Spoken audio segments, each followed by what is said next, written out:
আসসালামু আলাইকুম সুধী দর্শক মণ্ডলী, আমার চ্যানেল ভয়েস অফ স্প্রিংয়ে স্বাগতম। সুধী দর্শক মণ্ডলী, যখন ভারত বাংলাদেশ, এই যে বাংলাদেশে হিন্দুদের উপর অত্যাচার হচ্ছে, এমএমএ ইন্ডিয়ানরা যখন প্রচার করছে এবং তারা আমাদের রাষ্ট্রের উপরে এক ধরনের নগ্ন হস্তক্ষেপ করছে, তাদের বিশেষ করে ভারতের মিডিয়ারা, সেই মুহূর্তে দেখবেন গতকাল থেকে একটা ভিডিও সামাজিক যোগাযোগ মাধ্যমে ঘুরছে। সেটা হলো ভারতের উত্তরপ্রদেশের ইউপিতে মোরাদাবাদ শহরে একটা মুসলিম মুসলিম পরিবারের বাড়ি বিক্রি করে দিতে বাধ্য হয়েছে। কি অভিযোগ সেটা? অপরাধ কি? অপরাধটা হলো একটা মন্দিরের কাছে মুসলিম পরিবারের বসবাস। সে উত্তরপ্রদেশের হিন্দুরা বলছে যে এখানে কোনো মুসলিম পরিবার থাকতে পারবে না, মন্দিরের কাছে কোনো মুসলিম পরিবার থাকতে পারবে না। সে পরিবারটা একজন ডক্টর।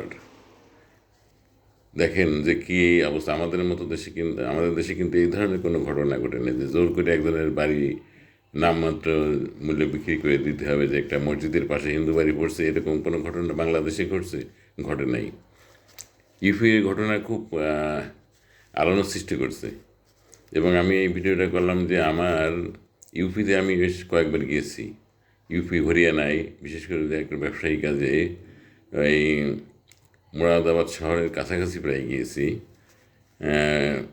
ক্যারিনা, শ্যামলি, যেখানে সে পানিপথে যুদ্ধ হয়েছিল, এসব জায়গায় আমার ওখান থেকে বেশ ঘোরা আছে। ওখানে ভালো ভালো মুসলমান ছিল।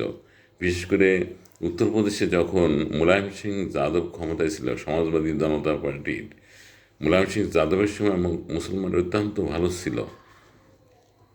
বিশেষ করে তার ছেলে অখিলেশ যাদব আসে, তার শেষ দিকে আমি ওখানে দুইবার গিয়েছি। তো তখনও ওখানে মুসলমান ভালো ছিল। কিন্তু যখন এই যোগী আদিত্যনাথ আসলো, উত্তরপ্রদেশের মুখ্যমন্ত্রী হলো, তারপরে থেকে মুসলমানদের উপর বিরাট অত্যাচার। ভারতের সবচেয়ে বেশি ভালো ছিল এক সময় এই উত্তরপ্রদেশের মুসলমানরা। পশ্চিমবাংলা, কাশ্মীর, এই সমস্ত রাজ্যের পরেই ছিল ইউপিতে মুসলমানরা ভালো ছিল। এবং ইউপি হচ্ছে ভারতের সবচেয়ে একটা বড় রাজ্য। ইউপিতে তখন আমি যখন প্রথমে গিয়েছিলাম, তখন এদের মুসলমানদের সাথে অনেক সাক্ষাৎ হয়েছিল, তখন সম্প্রীতি দেখে বেশ ভালোই লাগছিল। কিন্তু যখন এই বিজেপি ক্ষমতায় আসে, তারপর থেকে মুসলমানদের বাড়ি ঘরদোর, ব্যবসা বাণিজ্য প্রতিষ্ঠান সব আস্তে আস্তে বিভিন্ন রকম তারা বেদখল হয়ে যাচ্ছে এবং তারা অত্যাচারিত হচ্ছে, যেটা মানে ভাষায় প্রকাশ করা যায় না। এটা সব কিছু তো কিন্তু মিডিয়াতে আসে না। এই ঘটনা হয়তো মুরাদাবাদের ঘটনা হয়তো আসছে, কিন্তু অনেক ঘটনাই হয়তো আসে না, পদ্মার অন্তরালে থেকে যায়। এই জন্য ভারতওয়ালারা যে হিন্দু নির্যাতন ধোয়া তুলছে বাংলাদেশে, সম্পূর্ণ একটা মিথ্যা বানোয়াট কথা। তাদের দেশেই সংখ্যালঘুরা নির্যাতিত, বিশেষ করে মুসলমানরা।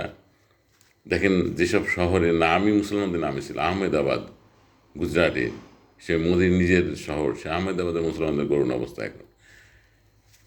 এই যে ফরিদাবাদ হরিয়ানায়, সেখানেও মুসলমানরা তেমন একটা ভালো নেই। যাই হোক, উত্তরপ্রদেশের এই ঘটনা, মুরাদাবাদ শহরের এই ঘটনা সামাজিক যোগাযোগ মাধ্যমে সারা ভারতে ছড়িয়ে গেছে। এবং এটা দেখেন, এই পরিবারটি জেলা ম্যাজিস্ট্রেটের কাছে গিয়েছিল, সেখানে যে কোনো সুবিচার পায়নি। পরে তারা নামমাত্র বাড়িটি বিক্রি করে দিতে বাধ্য হয়েছে মুসলিম পরিবারটি। দেখেন যে কেমন ধর্মনিরপেক্ষতার দোহাই দিয়ে তারা একটা হিন্দুত্ববাদী রাষ্ট্র ভারত, তাদের আসল চেহারা হলো এইটাই।